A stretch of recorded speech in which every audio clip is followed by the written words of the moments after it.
to be or not to be? That is the question. Whether it's nobler to the mind to suffer the arrow, seagulls and the arrow, the outrageous fortune. أم يشر سلاحه على بحر من المكاره وبصددها ينهيها. نموت ننام. ننام نموت, we die, we sleep, we die. وما من شيء بعد.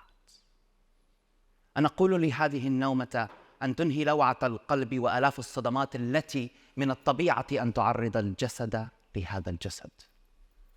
تلك غاية ما أحر أن تشتهى.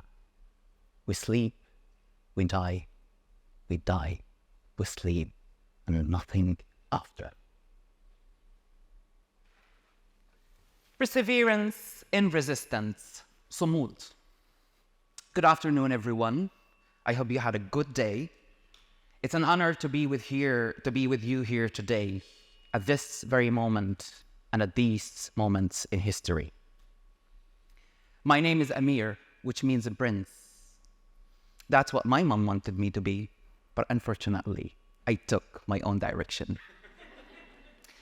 I grew up in a town called Qabatia, which is 6 kilometers away from Jenin city. My town, it's known for its own public cafes culture. We call it El Kahawi, where people sit at the edge of the main streets.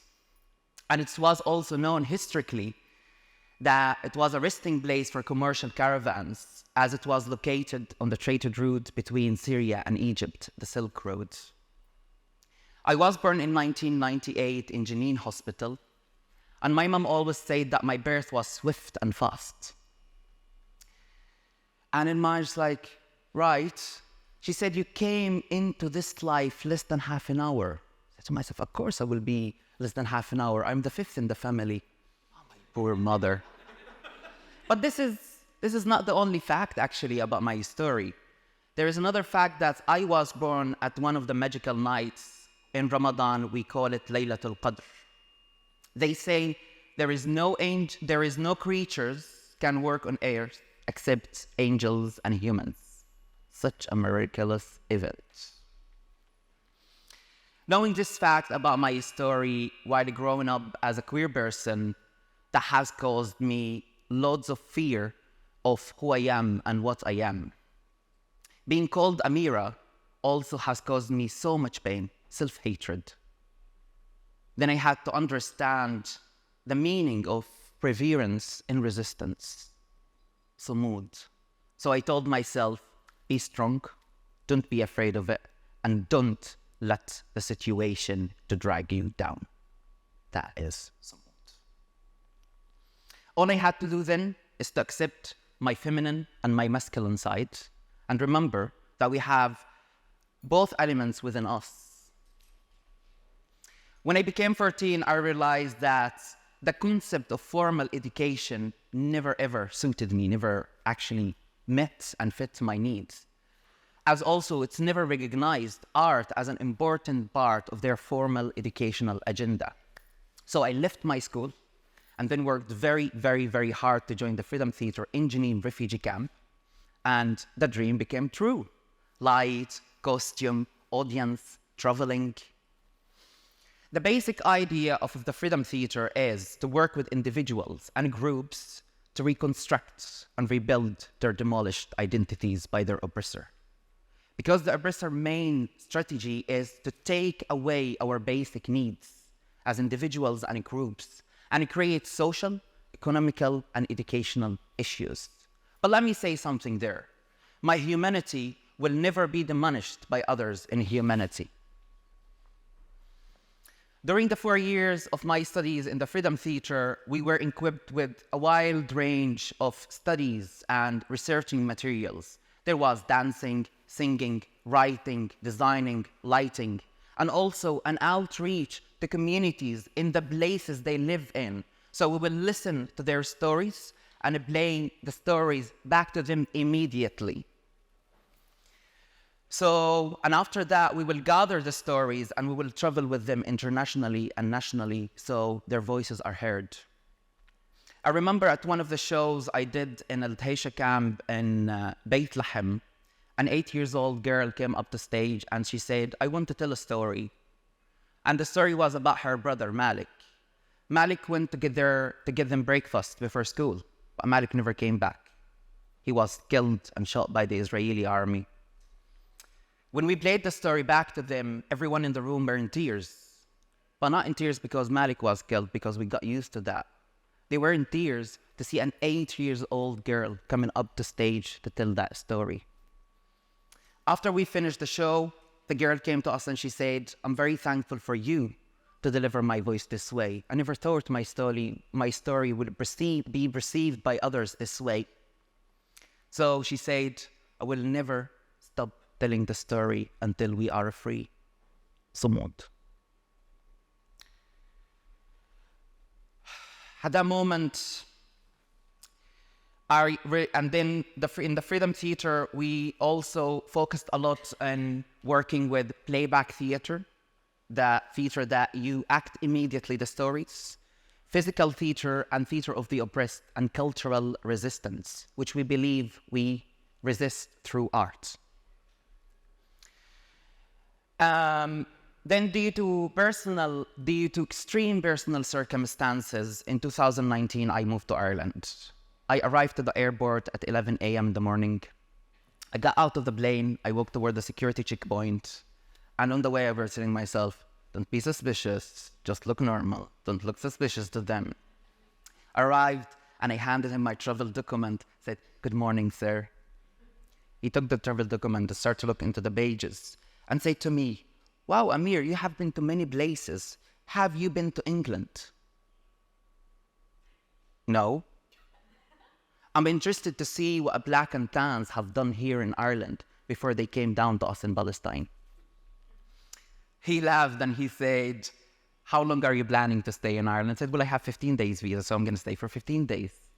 And kindly he said, okay, well, you know what? I'm going to give you another extra few days if you just want to see around. For the first time, at an international border, being recognized and respected as a human being and as a Palestinian.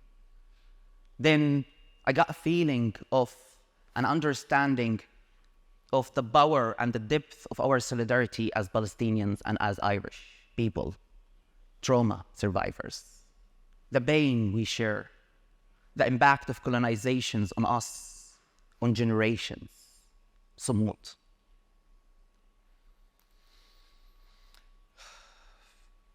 So then I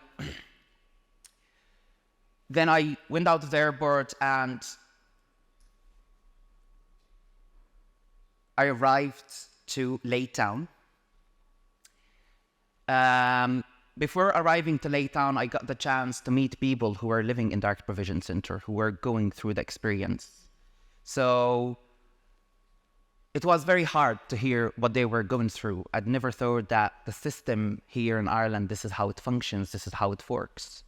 It's a system that doesn't recognize individual needs, just focuses on a system that just wants to move. So I took a personal decision there by choice to live in the system, where I ended up in Laytown with 25 people, 12 nationalities, and 8 languages. And one of the days there, and after a while, I decided to go for a walk to the beach, and I arrived to the beach and I sat there and I've been looking around me. And at a very difficult time I wrote, I said, waiting and waiting for something at a crossroad. I can't reveal what is hidden between my ribs. Waiting and waiting for something. I go back again and again to check for the mail. I go back to my room. I look at everything with the clutter that I have. I sit, I take a cigarette, and I light it. With this pain, my mind.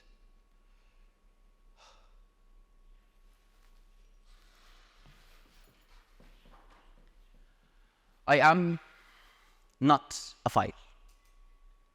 I am not a case.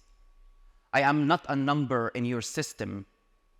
I am not a work permit or a residency card. I'm not a box to tick. I am the morning and the evening. I'm the sea. I'm an earth from the earth. And I have time, and I am waiting. I'm a file that still stuck in the history of massacres and wars, still stuck in the countries that speaks of a freedom.